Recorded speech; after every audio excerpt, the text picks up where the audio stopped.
Welcome back, everybody. We're here. It's week 12. We're in November for the college football season. We're rolling up towards a lot of people's last 3 weeks of playing ball right now. Looking at some interesting matchups. There's not a ton of them. Everybody's kind of mellowed out. Now you've got your races for conference championship bids and also making it into that college football initial rankings have been going on for 2 weeks now, but trying to get good positioning in there. So if you don't make it to a conference championship, then you still have a good viable spot to kind of sit in and wait to see if your names get called on the final Sunday for the end of season. But kicking things off this week, we've got Oklahoma going on the road to take on Alabama. This is an interesting matchup, and I know I say that a lot, but it comes down to it when you talk about the SEC, where it's just back and forth every week. There's matchups that you're like, wow, this is going to be a really good game. Oklahoma coming off of the win on the road at Tennessee. They are 3-0 right now in road games into SEC environments, or not so much SEC environments. If you don't count the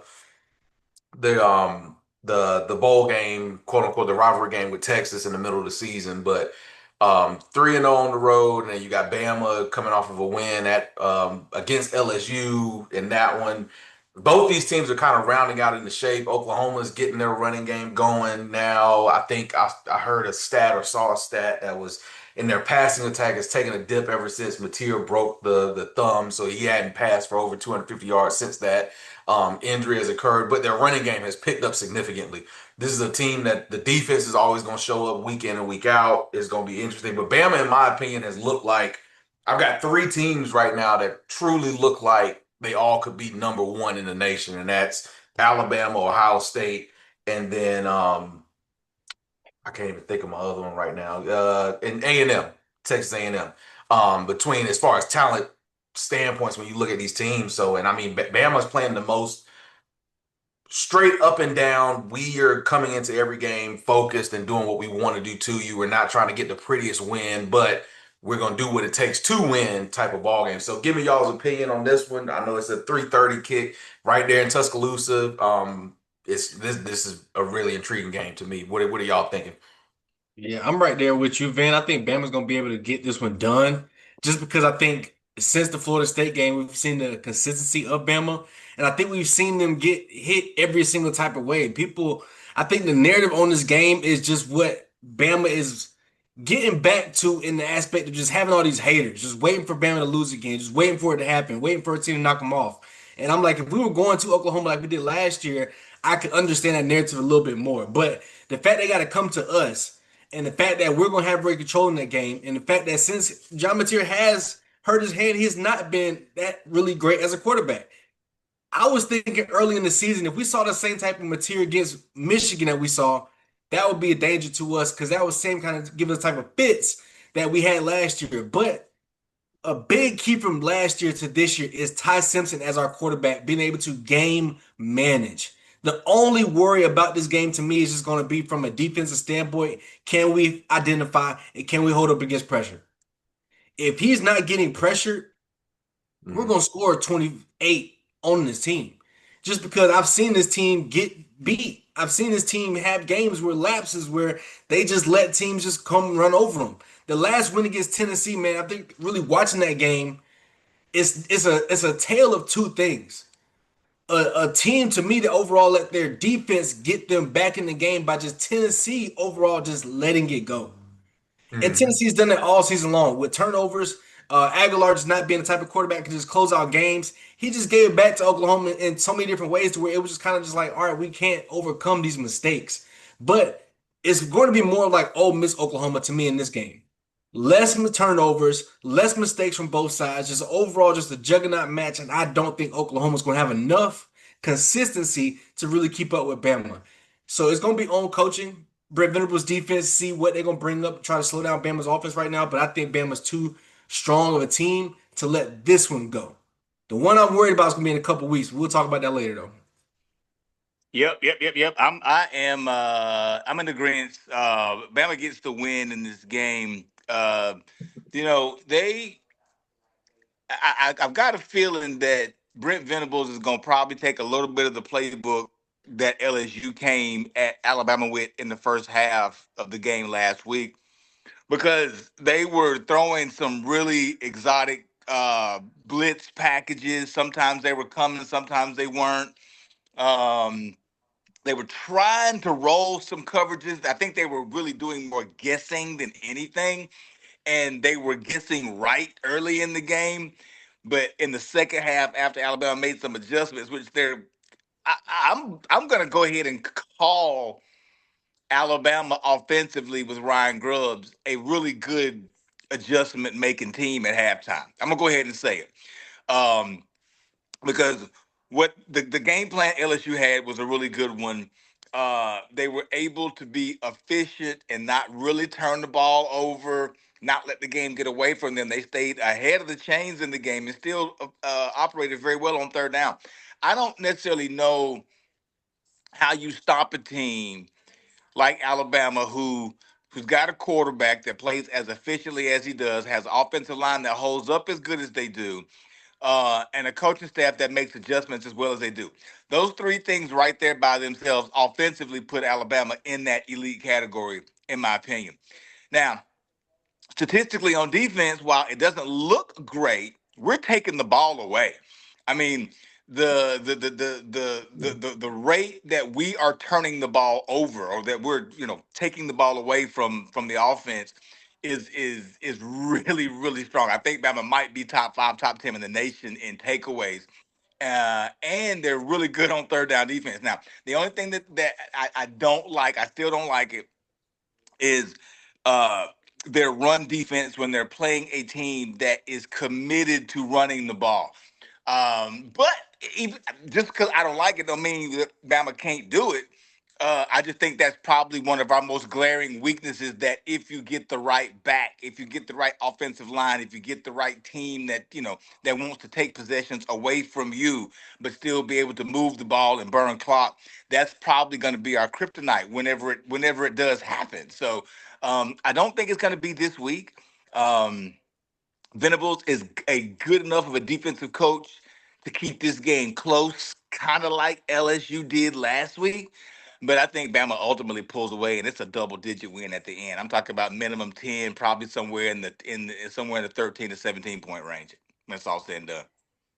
Yeah, and I would agree with that standpoint. And a lot of people look at that Tennessee game and Tennessee and I'm not trying to take anything away from Oklahoma, but that game was more so on Tennessee doing things to lose that ball game than it was Oklahoma going out and actually enforcing their will to go win it. When you look at Bama right now, I just think they're playing, and like I said, just watching them over the course of the season, Drew, you mentioned to it since the Florida State game. It's just week in and week out, they've gotten a different look from a bunch of different teams. Of course, they've had their complete domination games, but at the same time, they've had games where the South Carolina game, where fourth quarter, you got 8 minutes, you're down two scores, one to tie it and one to take the lead. Fight back to win into that one. You've got the low scoring game and the slow back and forth games like the LSU and stuff like that. And so that type of stuff, and I think we mentioned it a couple weeks ago, it's when you carry games and you carry experiences like that through a season, that's what batters you for the end of the season. That's what batters you for the playoffs. That's what batters you for everything else because you're able to fall back on those and say, hey, we've been in these situations before and been able to overcome them. And to me, you look at Oklahoma, Oklahoma's been a team that I don't want to say they've fallen into some wins. I mean, obviously they've gone out and done what they're supposed to do during the season, but you look at a Auburn game where it looked a little the defense helped you out in that one, but then you got a Texas game, you've got the South Carolina game where you dominated, you've got Ole Miss, Tennessee. You've done kind of what you needed to do, but does the stress of being ranked where you are, you're still trying to make the playoffs, but now you still ending your season with three SEC games, one of them's on the road in Tuscaloosa.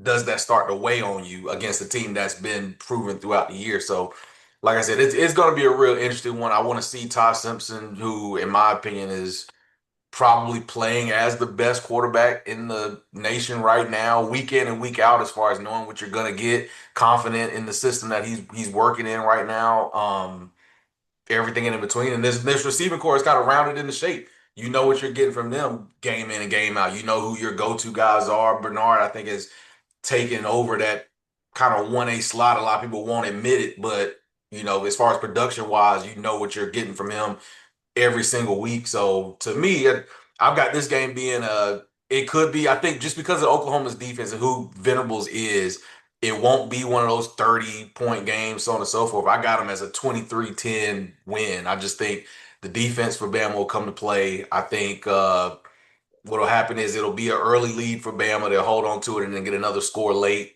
to kind of, hey, so to speak, put it to bed. But it's just it's my lack of confidence in Oklahoma's offense. And in this game, you're not going to be able to depend on just the run. You're going to need to be able to pass the ball and take advantage of any type of exploits in the secondary. And I don't believe Mateer has that in him right now. Still think he's harboring an injury in that hand. Of course, he's not 100%, but just being that is the case, you go back to that standpoint of which quarterback do you trust more in a game like this? Bama at home versus Mateer, injured Mateer going into this environment against a team that's playing as confident as anybody else in the nation. Yeah, I think that the narrative on this game is causing people to be more skeptical about it just because we're at that point of the season in college football where everybody just gets bored. We kind of want more upsets. We kind of want more shakeup, especially with the college football playoffs almost basically being the same exact thing 2 weeks in a row when it comes to the big time teams. And when you think about the LSU for most of that game, I thought it was more about Bama missing certain things. I really thought that Bama missed on 2 or 3 touchdowns early in that game to really say that you could say yes, LSU has some fits in there, but I'm like, I've seen teams all season have a couple fits on Bama early.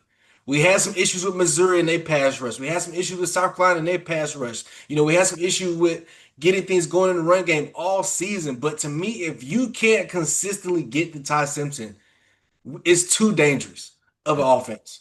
It's just too dangerous. So that's the only chance for Oklahoma. And even when you think about last year, yeah, they beat us last year, but last year our defense gave us so many opportunities. Yeah.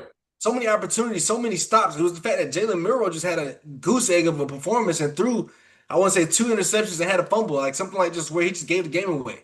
We haven't really had a turnover offense all season long. So to think that what has to go right for Oklahoma in this game, you got to have penalties on Bama's side. You got to have turnovers. You got to have just miscommunication. You got to have just so much happening in this type of moment. And I think it's too locked in for Bama. I think it's too locked in for Bama. I think these next 2 games are going to be cakewalks. Just stay healthy, get things in order because going down to Jordan Hare last game of the season, getting ready for SEC championship, we got to be on our P's and Q's. But Bama, worst case scenario, can even lose this game, still handle his business for the rest of the season, and still have a great output. So I just think it's kind of just to stay focused, a rat poison type of week, and just show people that Bama is a consistent type team. We might not have the run this game that everybody's looking for, but passing guys, quarterback wise, and scheme, man, they're A+. And look, I'm gonna tell you, Ty Simpson, the announcers are starting to figure it out how good he is throwing these dig routes. I'm starting to hear the announcers actually compliment him on how well he climbs the pocket and delivers the ball on time accurately so the receivers can catch and still run. And if I'm also noticing the evolution of the tight end, the Quavis guy, 80, I think is his number. Yeah. This guy just finds himself wide open. Look at the TV when he catches the ball. Don't nobody be around him when he catches it. Now he's not gonna do much with it after he catches it, but he's your possession guy. He's that Gronk guy. They they have the offensive components. It looks like the Patriots back in the day when they were just almost unstoppable on offense with Brady and Gronk and you just named the receiver they plugged in. That's just what it looks like to me. And like you said, man, defensive coordinators have been throwing different things at them, and they just figure it out. You know what I'm saying? It's almost like their IQ is just really, really good from the coaching staff all the way down to the players. How they use Bernard in the offense, lining him up in the wildcat. I've seen flea flickers. I've seen misdirection. I've seen enough from Alabama's offense to make a defensive coordinator really have to sweat preparing to play them to try to figure out what's happening. And that's without a solid actual run game. So man, listen, it's gonna be a wild run here at the end. But again, I don't see Oklahoma having enough to get it done. But I'm truly impressed with what I've seen from Alabama. Just don't go to sleep on this game because you Yeah. can lose it. You can lose it. But I don't think you will based on what I've seen the last 8 weeks of this season. But my thing, man, I would be shocked if Bama loses this game. I'll put right back on head coach Depot as in like a coaching, just a fumble of what you're doing as a head coach. Because when you look at the games that Oklahoma lost to, the only one I was really just like, y'all just got your ass whooped was Ole Miss. But Mm, if Ty Simpson can at least play as good as Arch Manning did against the Red River Robbery, like you're winning that game. yeah. Because this offense of Oklahoma is just not that dominant. And Sean, to understand your point, man, I watched a lot of film on Ty Simpson and his accuracy across the middles. I haven't seen it since Bryce Young really at the quarterback realm. And it's just he can decipher things and it just makes it too tough on defenses, especially when you got an arsenal of players. And the reason why I say I love Bryce Young so much is because he didn't have this type of offense. He didn't have this type of receiving core, this type of tight end. He didn't have this type of weapons around him to really keep this thing going. But when you think about what a defense has to line up against, if I'm a corner, I know I'm lining up against Ryan Williams, and I know he might be a deep ball specialist, but I know I got to guard him on a two. I might only give him 2 to 3 yards cushion. I can't get away from this guy. That creates so much space for that tight end, Sean. That tight end's coming right under him, right under Bernard, right under these guys that's creating so much space. And it's like Mhm. my corners and my safeties have to be locked down, focused on their three receivers.